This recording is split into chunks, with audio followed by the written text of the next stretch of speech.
오늘 말씀 볼게요. 오늘 말씀은 고린도전서 12장 11절부터 37절 말씀인데 제가 읽는 것은 23절부터 26절까지 말씀만 읽어보려고 합니다. 네, 말씀은 고린도전서 12장 11절부터 37절 말씀인데요. 함께 읽어볼 것은 23절부터 26절까지 말씀 함께 읽어보려고 합니다. 말씀 함께 읽어볼게요. 자, 시작. 우리가 몸에 덜 귀히 여기는 그것들을 더욱 귀한 것들로 입혀주며 우리의 아름답지 못한 지체는 더욱 아름다운 것을 얻느니라. 그런즉 우리의 아름다운 지체는 그럴 필요가 없느니라. 오직 하나님이 몸을 고르게 하여 부족한 지체에 귀중함을 더하사 몸 가운데서 분쟁이 없고 오직 여러 지체가 서로 같이 돌보게 하셨느니라. 만일 한 지체가 고통을 받으면 모든 지체가 함께 고통을 받고 한 지체가 영광을 얻으면 모든 지체가 함께 즐거워하느니라. 아멘. 네, 교회는 그리스도의 몸이라는 말 들어보셨죠? 굉장히 많이 쓰는 말인데요. 이런 가르침은 신약성서에서 몇 곳에 걸쳐서 드러나고 나타납니다. 그런데 그 의미가 가장 포괄적이고도 상세하게 서술되어 있는 것이 바로 오늘 말씀인 이 고린도전서 12장의 말씀이에요. 12장 27절 말씀 보면 여러분은 그리스도의 몸이요 따로따로는 그리스도의 그 몸의 지체들이라 하고 설명하고요. 그 말이 구체적으로 무엇을 의미하는지에 대해서는 그 전의 말씀 12절부터 26절까지 상세하게 설명하고 있습니다. 그런데 공동체를 몸에 비유한다는 것은 그 당시, 그러니까 로마 제국의 그 시대 상황에서는 그렇게 특별한 일은 아니었다고 해요. 이런 비유가 자주 쓰였다고 합니다. 바울 당시 고대 로마 사회에서 집단을 몸에 비유하는 건 종종 있는 일이었는데 특히 공동체의 단결을 호소하는 연설에서 그러한 비유가 종종 사용되었다고 합니다. 그러면 이 비유의 목적은 무엇이었을까요? 당시 사람들에게 몸의 비유를 사용할 때 대개는요 비슷한 목적이 있었다고 해요. 바로 그것은 공동체 구성원들로 하여금 그 사회의 질서 안에서 차지하는 자신의 위치, 그러니까 당신에게 주어진 그 처지에 만족하고 그 자리를 지켜서 제국과 사회가 돌아가도록 만들어라 라고 하는 권면이라고 할 수 있습니다. 한마디로 체제 유지가 목적이었던 거죠. 그러니까 그리스도 아니라 몸의 비유에 대한 설명은요. 그런 점에서 이 연설가들이 이 몸의 비유를 사용할 때 그 비유를 사용해서 설득하려고 한 대상은 주로 누구였을까요? 바로 사회에 불만을 가지거나 사회 안에서 계급 구조가 낮은 노동을 하거나 그런 위치에 있는 사람들이 야 너도 우리의 몸의 일부분이야 라고 얘기하면서 설득하려고 했었다고 볼 수 있겠죠. 하지만 이 고린도전서를 포함한 성경에서 담긴 그리스도의 몸의 비유의 목적은요 이러한 체제 유지가 목적이 아니었다는 겁니다. 이 비유의 목적은 교회를 안정되게 유지하는 것이 아니라 교회로 하여금 교회되게 하기 위한 비유였어요. 그러기 위해서 공동체 구성원들의 다양성이 이 교회의 온전성에 어떻게 기여하는지를 이 비유는 보여주고 다른 지체들의 존재가 나의 존재와 무관하지 않다는 것을 보여주는 것이 바로 비유의 목적입니다. 그러니까 당시의 몸의 비유의 목적과 교회에서 몸의 비유의 목적은 전혀 다르게 사용되었다는 것입니다. 오늘은 이 비유를 통해 주시는 하나님의 말씀을 통해서 그리스도의 몸으로서의 교회에 대해서 우리가 한번 생각해 보려고 합니다. 바울은요 고린도전서 12장에서 성령의 은사에 대해서 막 권면을 하던 중에 그리스도의 몸의 비유를 제시해요. 12장 1절 이렇게 말합니다. 12장 1절 말씀 함께 볼까요? 자, 시작. 형제자매 여러분, 신령한 은사들에 대하여 여러분이 모르고 지내기를 나는 바라지 않습니다. 여기서 신령한 은사라는 말은요 직역한 단어가 아니에요. 원문을 보시면 은사라는 말이 하나도 들어가 있지 않습니다. 그래서 그냥 직역을 하면 신령한 것, 신령한 일 뭐 이렇게 해석해 볼 수 있거든요. 그런데 왜 그럼 이런 단어가 쓰였느냐? 아마도 고린도 교인들이 사용하던 어휘가 아니었을까 이렇게 추론해 봅니다. 신령한 일이다 라고 하면 뭔가 되게 좀 있어 보이고 특별해 보이잖아요. 고린도 교회는 아마도 자신들이 가지고 있는 그 신령한 일들을 가지고 분열해서 싸우고 있었던 것으로 보여요. 아마도 자신들이 하고 있는 신령한 일들은 다른 그룹들이 하고 있는 신령한 일들보다 훨씬 더 깊고 내공이 높다. 그래서 자신들이 더욱더 신령한 사람들이다 라고 서로 주장하고 있었다는 것이겠죠. 좀 쉽게 예를 들면 우리 그룹은 예언을 하면 저쪽 그룹은 뭐 병 고치는 어떤 뭐 일을 한다고 해요. 기도로. 그러면 서로 누가 더 세냐 갖고 우리가 더 신령해, 우리가 더 신령한 일들이야 라고 싸웠던 것으로 보입니다. 왜냐하면 이 말씀에서 우리는 은사라고 해서 저도 방금 이렇게 말하다 딱 멈췄는데 우리는 어떤 뭐 방언의 은사, 치료의 은사 이렇게 얘기를 하잖아요. 같은 것으로 느껴지거든요. 그런데 원래 원문에 보면 그렇게 쓰여지지 않고요. 은사라는 말 역시도 그렇게 해석되지 않습니다. 그런데 바울은요, 그 신령한 일들을 가리켜서 4절에서 뭐라고 말하냐? 바로 은사라고 부르는 거예요. 그래서 1절 말씀에 그걸 은사라고 해석했던 것이거든요. 4절 말씀도 한번 띄워주실래요? 4절 말씀 함께 읽어볼게요. 시작. 은사는 여러 가지지만 그것을 주시는 분은 같은 성령님이십니다. 그동안 은사라는 말이요, 한국교회에서는 뭐랑 같이 쓰여지냐면 성령운동이랑 같이 쓰여졌어요. 그리고 또 한국 사회의 성령운동이 엄청나게 광풍을 불어대면서 이 은사라는 말이 그 말이 어떻게 보면 영적인 함의를 가진 단어로 사용되었습니다. 그래서 이것에 각인되어 있는 우리 한국교회에게 1절의 신령한 일들이나 4절의 은사나 아주 비슷한 뉘앙스로 쓰이는 것으로 보입니다. 그러나 본래 이 말의 의미는, 은사라는 말의 의미는 그런 것이 아니었습니다. 은사라고 번역된 헬라어가 바로 뭔지 아시나요? 은사라는 헬라어가 우리 다 아는 말인데 카리스마입니다. 카리스마. 예. 그러니까 이 카리스마를 친숙한 우리말로 옮기면 선물이라는 뜻이에요. 은사가 선물입니다. 이 단어는 은혜라는 말의 헬라어인 카리스라는 말이 있어요. 이 카리스에서 이제 파생된 이제 카리스마라는 단어거든요. 그러니까 카리스가 은혜라는 말이고요. 카리스마는 은혜로 나에게 주어진 것입니다. 그러니까 선물인 것이죠. 근데 이 선물이 그냥 선물이 아니라 내 능력으로 가지고 내 능력으로 주는 것이 아니라 하나님께로부터 온 것이라고 해서 카리스마, 바로 선물이라고 이렇게 해석을 했어요. 그런데 이 바울이 편지를 쓰고 있는 고린도 교회 교인들은 저마다 자기들이 행하는 신령한 일들이 다 자기의 것이라고 주장했던 것이죠. 내가 예수님을 믿음으로써 생긴 나의 힘, 우리 그룹의 힘 이렇게 봤다는 거예요. 그냥 서로 자기 거라고 주장하고 싸우고 자기가 더 세다고 싸우고 있었습니다. 그런 고린도 교인들을 보면서 바울은 그들을 향해서 그 고린도 교인들을 향해서 다 너희들이 갖고 있는 그 능력이 하나님께로부터 받은 선물인데 왜 서로 세다고 싸우냐고 지금 얘기를 하고 있는 것입니다. 좀 이해가 되시나요? 그러니까 우리 안에서 사람들 안에 저 사람은 성령의 능력이 엄청나게 세요. 왜요? 저 사람은 방언의 은사를 가지고 계세요. 예언의 은사를 가지고 계세요. 라고 말을 하는 그 자체가 어떤 의미로 사용되냐면 하나님께서 주신 선물로서의 능력이라고 보지 않고 저 사람의 능력이라고 보고 있는 거예요. 그 말 안에는. 근데 우리는 그 말이 너무 익숙하게 사용되기 때문에 고린도 교회 아주 비슷한 이미지를 가지고 신앙생활을 하고 계신다는 거죠. 일반 교회에서. 저분은 무슨 예를 들어서 병 고침의 은사를 갖고 계세요. 저분은 통역의 은사를 갖고 계세요. 엄청나시네요. 이게 뭐예요? 그게 뭐예요?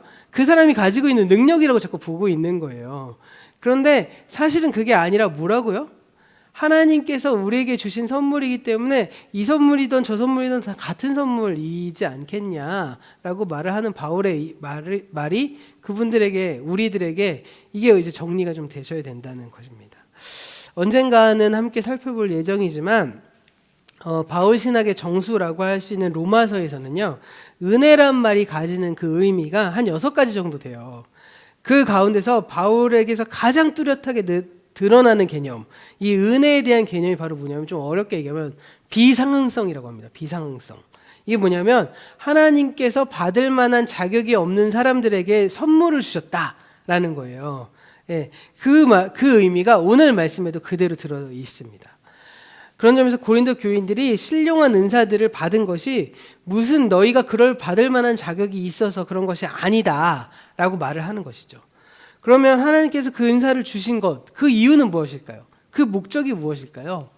너무나 당연하게 하나님이 뜻이 있으니까 주신 거죠. 저희가 가지고 있는 은사는 다 하나님이 뜻이 있기 때문에 주신 거예요. 제가 가지고 있는 재능은 하나님이 다 뜻이 있어서 주신 것이겠죠. 그런 의미에서 바울은 하나님께서 은혜로 주신 것에 주목해라 라고 말하는 거죠. 저 개인으로 봤을 때 하나님께서 저에게 주신 은혜, 은사, 재능, 이 모든 달란트들은 제가 보기에는 하나님이 무슨 뜻이 있을까? 라고 고민하면서 그 뜻을 잘 사용하면 되겠지만, 공동체적으로 봤을 때 그 능력, 그 힘이요, 뭐 편차가 있겠냐는 거죠. 뭐 하나님께서 다 우리에게 주신 목적이 있고 우리 공동체에게 주신 목적이 있는데, 저 사람은 이런 은사를 가지고 있고 저 사람은 이런 은사를 가지고 있다고 해서 그 은사의 높낮이가 있겠냐라는 겁니다. 네, 그런 의미에서 바울은 하나님께서 은혜로 주신 그 뜻에 주목해야지 그것의 힘의 편차를 주목할 필요가 없다라는 겁니다. 그래서 그리스도의 몸의 비유는요, 하나님께서 우리에게 다양한 은사를 주신 뜻이 어디 있는지를 보여주기 위해 제시된 거예요. 그런데 바울이 고린도전서에서 그리스도의 몸을 언급한 데는 그 외에도 한 가지 배경이 더 있다는 사실을 발견하게 됩니다. 바로 12장 13절의 말씀인데요. 그 다음 화면 좀 띄워주시면요. 함께 읽어볼게요. 자, 시작. 우리는 유대 사람이든지 그리스 사람이든지 종이든지 자유이든지 모두 한 성령으로 세례를 받아서 한 몸이 되었고 또 모두 한 성령을 마시게 되었습니다. 네, 이 구절은요, 그리스도의 몸의 비유의 그 배경에는 유대인과 헬라인, 노예인과 자유인 사이에 인종적이고 사회적인 차이로 인한 갈등 혹은 그에 준하는 어떤 사회적인 갈등이 있었음을 암시하고 있습니다. 고린도전서 설교를 제가 처음인가 두 번째 이렇게 설교할 때 말씀드린 것처럼 고린도라는 도시는 아주 다양한 지역과 문화적 배경에서 온 사람들이 모여서 성공할 기회를 놓고 치열한 경쟁을 벌이던 곳이었다고 말씀드렸잖아요. 그런 도시의 성격상 고린도에는 그 당시 다른 지역에서 보기 어려운 아주 다양한 사회적인 문제들, 갈등 등이 상존하고 있었을 것으로 보입니다. 저희가 사실 제가 고민하다가 이 말씀을 이렇게 건너뛰었어요. 뭐 어디 말씀이냐면 고린도전서 11장 말씀 건너뛰었거든요. 네, 그 6장부터 10장까지는 사실 똑같은 주제고요. 11장 말씀부터 다른 주제가 있는데 그 주제가 뭐냐면 고린도 교회 안에 부자와 가난한 사람들 사이의 애찬의 문제가 다뤄집니다. 그리고 12장의 문제로 나와요. 근데 제가 이걸 왜 건너뛰었냐면 아직 저희 교회는 애찬을 하지도 않잖아요. 그리고 사실 저희가 지금 뭐 그 안에서 사회적 격차가 엄청 뚜렷해서 갈등이 일어나지도 않잖아요. 그래서 이걸 뭐 굳이 말씀으로 설명할 필요가 있을까라고 해서 이렇게 넘어가고 12장으로 넘어갔고요. 이 애찬의 문제를 가지고 이제 사실은 13장에 나오는 사랑장 있잖아요. 이 사랑장도 애찬의 문제로 보는 게 훨씬 더 해석하기가 좋은데 이걸 어떻게 해석해야 되나. 그래서 사랑장은 안 할 수가 없어서 그래도 하긴 해야 되겠다 싶어 하는데요. 이 11장과 아주 연결되어 있는 중요한 문제가 바로 사랑장에서 나옵니다. 이 애찬에 대한 갈등의 문제 가지고 싸웠어요.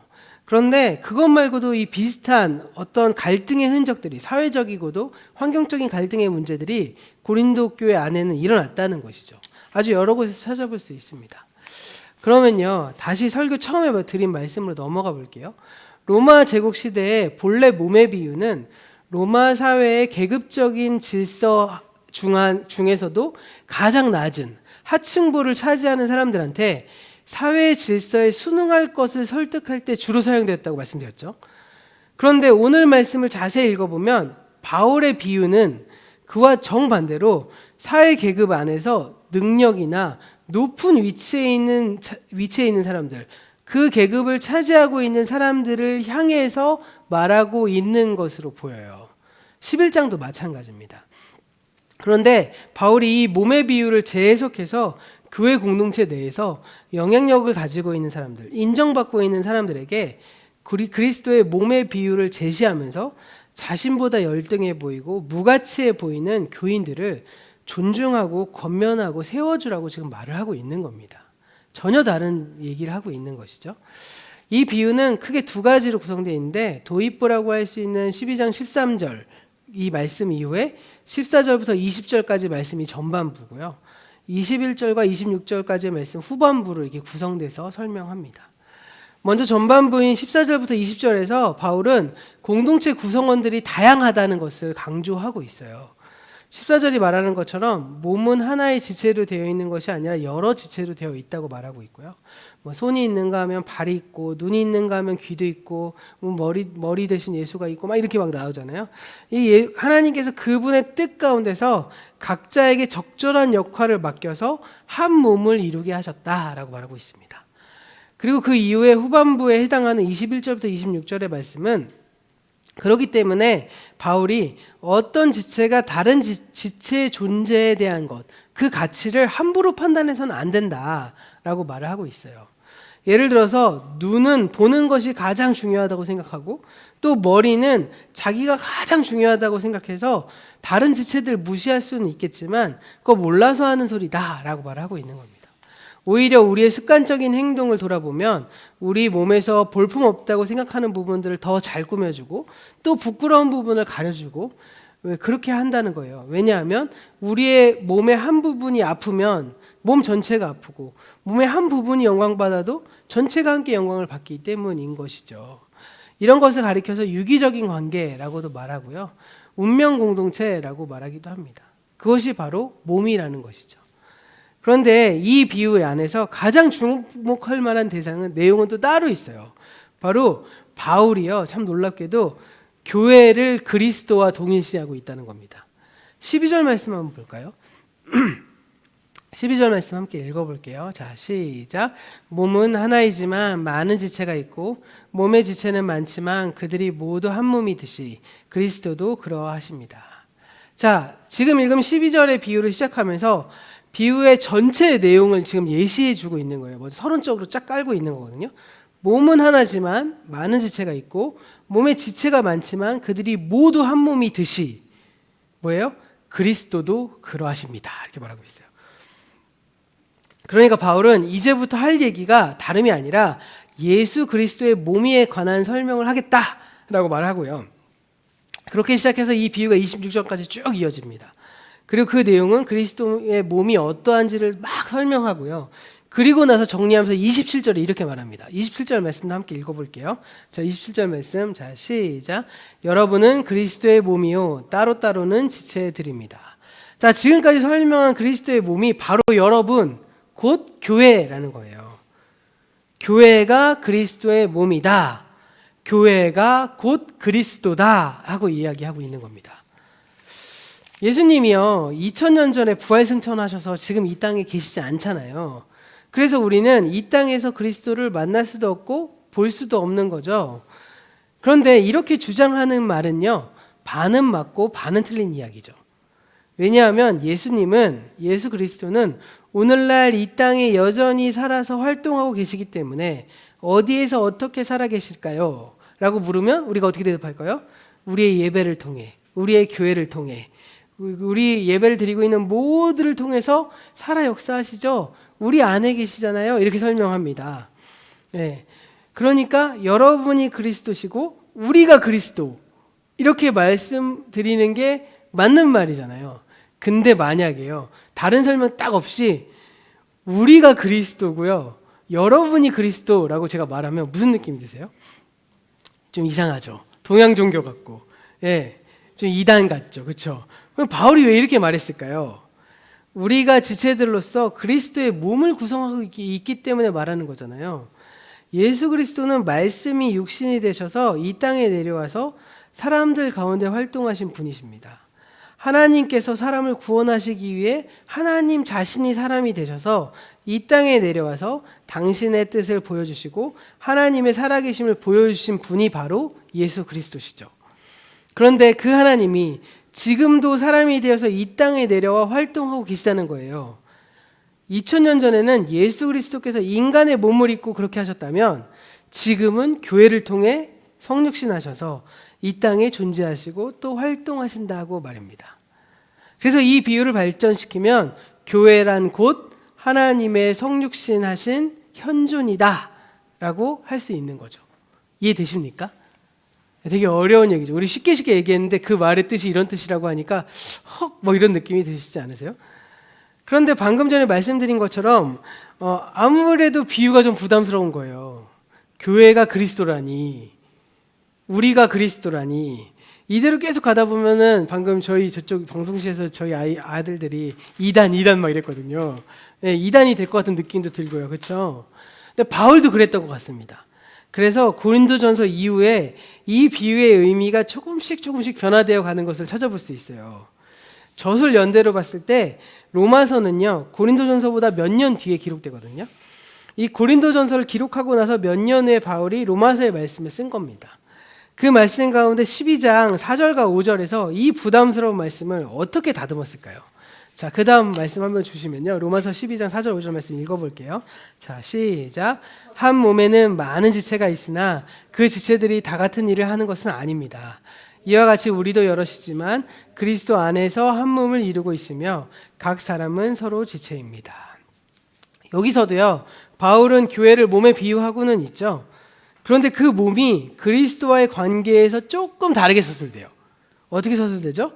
우리가 그리스도 안에서라고 말하죠. 그리스도 안에서 한 몸을 이루고 있다라고 말합니다. 우리가 한 몸이고 각 사람이 서로 지체를 이루고 있는데 그 몸이 곧 그리스도의 몸이다 이렇게 말하지 않고, 이렇게 적나라하게 말하지 않고 그리스도 안에서 한 몸이다 이렇게 말하고 있습니다. 그러니까 교회가 한 몸이라는 그 유비는 유지되지만 그 몸을 그리스도와 동일시하는 부분에서는 상당히 약화시키고 있는 것이죠. 그런데 이와 비슷한 비유가 에베소 4장 11절과 12절에도 그대로 사용됩니다. 물론 비슷한 비유가 고린도전서 3장에도 사용되는데요.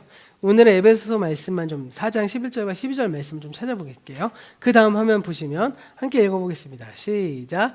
그분이 어떤 사람은 사도로, 어떤 사람은 예언자로, 어떤 사람은 복음 전도자로, 또 어떤 사람은 목사와 교사로 삼으셨습니다. 그것은 성도들을 준비시켜서 봉사의 일을 하게 하고 그리스도의 몸을 세우게 하려고 하는 것입니다. 이 말씀만 보면요, 방금 우리가 읽어본 고린도전서의 내용과 별반 다를 바가 없습니다. 글자는 좀 다르지만 거의 같은 내용이거든요.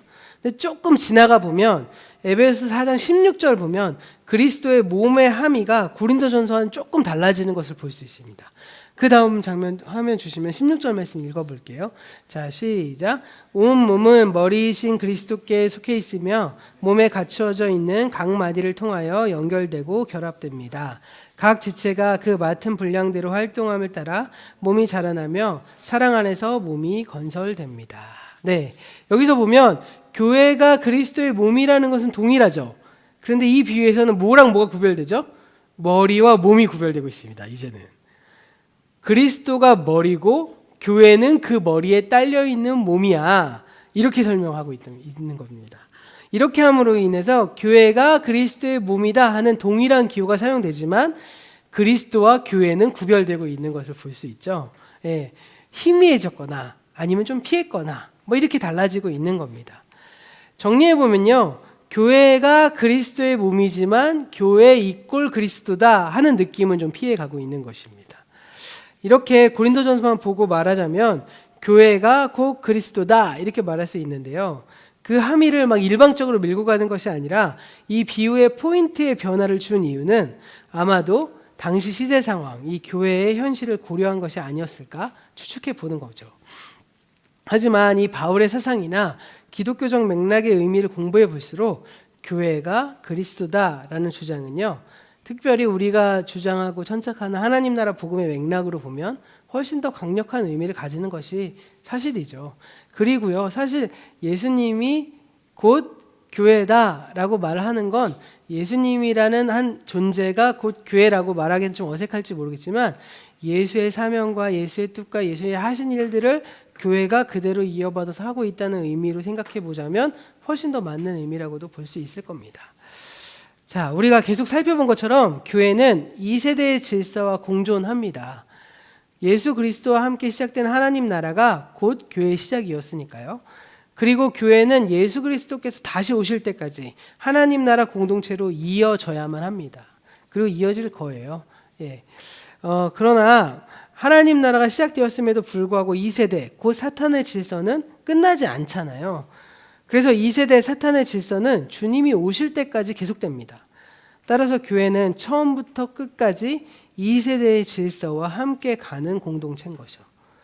그런데 이 세대의 질서는 교회 밖에 있지 않고 교회 안에서도, 교회를 구성하는 공동체 가족들이 하나님 나라와 2세대의 질서의 영향을 함께 받고 있으면서 두 질서가 공존하면서 긴장하는 가운데 있기 때문에 2세대의 질서의 영향이 교회 안에도 들어와 있는 거잖아요. 그런 점에서 사실은 이번 대선 안에서도 이 기독교회가 사실 어떻게 했죠? 지금 대통령으로 뽑힌 후보가 어떻게 보면 아직은 완벽하게 규명되지는 않았겠지만 이단이라든지 혹은 무속이라든지 이런 어떤 것들과 연결되어 있었음에도 불구하고 사실 교회가 그 안에서 어떻게 고민했을까요? 우리는 다른 사람이 저 사람 신천지야, 저 사람 점 보러 다녀 이러면 굉장히 강력하게 규탄하지만 정치 권력으로 딱 보니까 어떻게 돼요? 그걸 가지고 우리가 뭐라고 못했잖아요. 그랬던 이유 중에 뭘까요? 교회 안에도 2세대 질서가 들어있어서 가치를 따지는 것이 아니라 나의 이익도 따지고 우리의 어떤 삶의 현실을 반영하기 때문에 그 긴장관계 속에 살아가고 있는 겁니다. 그러한 교회 현실을 고려했을 때 교회가 곧 그리스도다라고 일방적으로 단언하기 좀 어렵긴 합니다. 왜요? 교회가 안에 2세대 질서가 있으니까요. 그러나 그럼에도 불구하고 바울이 이 비유를 통해 전달하고자 하는 그 뜻은 매우 분명합니다. 비록 교회가 그리스도와 동일하지는 않더라도 혹은 동일하다고 주장하실지라도 이런 신학적인 논쟁이 서로 벌어질 수 있겠지만 어느 쪽으로 가든지 분명한 것은요. 예수께서 이 땅에 살아계실 때 하셨던 그 일, 즉 예수께서 성육신하신 하나님으로서 이 땅에 임한 하나님 나라를 친히 보여주셨다는 그 일을 이제는 교회가 감당해야 하는 건 누가 보더라도 인정하는 일 아니겠습니까? 우리 교회의 사명은 사실은 예수께서 2000년 전에 하셨던 그 일을 우리가 하는 것이겠죠. 2000년 전에 예수께서 계셨던 바로 그 자리에 지금은 교회가 똑같은 그 자리에 있어야 된다. 그 위치에서 그 일들을 해야 된다는 것은 자명합니다. 예수께서 말씀으로 하나님 나라 선포하시고 행동으로 이 땅에 임한 하나님 나라를 친히 보여주셨던 것처럼 교회가 말씀으로 하나님 나라를 선포할 뿐 아니라 삶으로, 교회의 삶으로, 교회의 존재로 그 하나님 나라를 보여줄 수 있어야 하는 것은 너무 명백한 것 아닐까요? 그럼 교회가 하나님 나라를 보여주기 위해서는 어떻게 해야 될까요? 무엇보다도 먼저 교회 안에 하나님의 주되심이 이루어져야겠죠. 그 긴장관계 속에 있다 하더라도 교회가 2세대의 질서로부터 점점 벗어나는 일들을 해나가야 되는 거죠. 교회가 먼저 하나님 나라의 표상이 될 때 교회 밖의 사람들에게 하나님의 나라를 보여줄 수 있지 않겠습니까? 그래서 교회는 이 세상 앞에 창문이 되어야 한다라고 어떤 신학자가 얘기했어요. 교회 밖에 있는 사람들이 창 안에 따스하고 사랑스럽고 매력적인 모습을 보여줘서 그 창문을 보고 문 안으로 들어오도록 만드는 것이 바로 교회가 해야 될 일인 것이죠. 창밖에 있는 사람들이 창문 안으로 들어올 수 있도록 매력적인 모습을 교회는 보여줘야 하는 거예요. 그런데 우리가 그러지 못하고 있잖아요. 그러니까 교회 안에서 2세대의 질서와 이 하나님 나라의 질서가 여전히 싸우고 있는 겁니다. 그래서 우리는 하루빨리 하나님 나라 질서가 이겨나고 세상 밖으로 우리의 창문이 드러나도록 보여줘야 하는 것이겠죠. 오늘 말씀 정리해 볼까요? 하나님의 주되심을 이루는 건 곧 2세대의 질서와 싸우는 것이기도 합니다. 그 뜻은 교회가 먼저 교회 안에 존재하고 있는 2세대의 질서와 싸워야 하는 것이죠. 고린도 교회는 2세대의 질서의 영향력이 아주 강하게 나타나고 있었습니다. 그러한 뚜렷한 현상이 교회 안에도 존재하고 있었는데요. 그런데 고린도 교회 안에는 어떻게 드러나고 있었느냐? 바로 계급의 질서, 인종적 질서, 사회적 어떤 문제들이 나타나고 있었다는 것입니다. 그것이 바로 고린도 교회 안에 일어나고 있었던 2세대 질서의 한 단면이었던 것이죠. 교회가 그 질서를 따라서 움직이고 있었습니다. 그런 점에서 교회가 그리스도의 몸으로서 하나님 나라를 보여주기 위해서 고린도 교회가 가장 먼저 해결해야 될 문제는 바로 무엇일까요? 교회가 그리스도의 몸이라는 사실을 인정하고 서로를 귀하게 여기는 일들이 일어나야 한다는 것이죠. 그런데 그 문제는 구체적으로 보면 교인들 가운데 영향력 있고 신분이 높은 사람들이 가난하고 힘없는 교인들을 무시하는 이런 2세대의 질서로부터 파생된 행동이 이제 배척당하고 배격당하고 하나님 나라의 방법으로 회귀되어야 하는 것입니다. 그런 점에서 고린도 교회로서는 그 문제를 해결하는 것이 곧 2세대의 질서와 대항하여 싸우는 것이기도 했다는 겁니다. 그래서 바울은 고린도 교회에서 교회는 그리스도의 몸이다라는 사실을 엄청나게 강조해서 재확인하고 있었던 것이죠. 그래서 교회로 하여금 너희가 하나 되어야 한다라고 촉구하는 겁니다. 이 하나 되라는 말, 이 말은 단지 그런 점에서 공동체의 단결을 촉구하는 것이 아닙니다. 공동체 안에 존재하는 2세대 질서를 드러내고 몰아내고 공동체 안에 하나님의 주되심을 이루어 나가는 것이죠. 그런 점에서 교회는 그리스도의 몸이고 교회가 바로 그리스도라는 인식이 필요한 것입니다. 현실적으로 거기까지 나가지 못하더라도 교회는 예수 그리스도께서 하셨던 그 하나님 나라 사역을 이어받아서 지속시키고 발전시키는 공동체다라는 인식이 있어야 된다는 겁니다. 그리고 그런 교회가 되기 위해 우리는 교회가 그리스도의 몸이라는 사실을 깊이 깨달아야 합니다. 내가 바로 그리스도의 몸을 구성하는 그리스도의 몸의 한 지체라는 것을 깨닫는 것이죠. 그리고 그것을 깨달아서 나에게 주어진 역할을 잘 감당할 뿐만 아니라 다른 지체들을 인정하고 다른 지체들과 함께 협력해 나아가는 겁니다. 그렇게 해서 우리 교회 안에 하나님의 주되심이 이루어져 나갈 때 우리는 교회 밖의 사람들에게 하나님의 나라를 보여주는 교회다운 교회로 발돋움할 수 있을 것입니다. 2000년 전 사람들은요, 예수를 통해 하나님의 나라를 봤어요. 이제는 사람들이 교회를 통해 하나님을 볼 수 있어야만 합니다. 예수님을 통해 하나님의 이름이 높임을 받았다면 이제는 교회를 통해 하나님의 이름이 높아지게 해야 하는 것이죠. 오늘날 모든 교회가 자신들이 그리스도의 몸이라고 주장합니다. 그러나 모든 교회들이 그 교회 존재 안에 존재하고 있는 2세대의 질서를 분별하고 있지는 않은 것 같아요. 오히려 나는 그리스도의 몸이다, 우리는 그리스도의 몸이라고 말하면서 2세대의 질서에 속해서 따라가고 있는 모습을 우리는 많이 보게 됩니다. 이러한 이 시기에 오늘 우리 교회, 우리 이음교회는요, 어떻게 해야 될까요?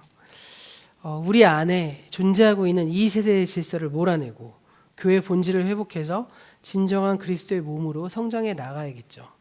그리고 그 길을 걸어갈 때 가장 중요한 개념은 우리가 그리스도의 몸이고 우리 한 사람 한 사람은 그 몸을 이루어가는 지체들이라는 것입니다.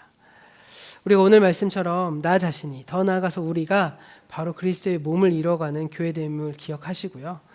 예수님께서 하신 것을 이어받아 이 땅에 하나님 나라를 이뤄내기 위해 내가 먼저 하나님 나라의 복음에 충만해지고 우리의 가정이, 우리의 공동체가 이렇게 하나가 되어서 서로 사랑하고 섬기는 일에 최선을 다할 때 비로소 우리가 믿고 있는 이 복음이 다른 사람에게도 매력적으로 어필하는 일이 일어나게 될 것입니다. 그러지 않고요. 그런 일이 선행되지 않고 교회에 사람을 긁어 모으는 것은요.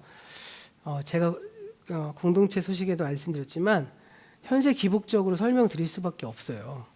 야, 교회 와야 너의 문제가 해결돼. 야, 교회 와야 네가 이루고자 하는 일들이 더 쉽게 이루어질 수 있어. 네 소원이 이루어져 라고밖에 설명할 수 없습니다. 근데 사실 그게 복음이 아니잖아요. 오히려 그 사람들이 너처럼 살고 싶어. 너희 같은 삶을 원해. 라고 했을 때 그러기 위해서 우리 안에 존재하는 예수의 삶을 드러내는 것이 중요한 것입니다. 이렇게 우리가 매력적이고 변혁적인 예수의 복음을 먼저 누리시고 그 다음에 전하는 우리 모두가 되기를 간절히 소원해 봅니다.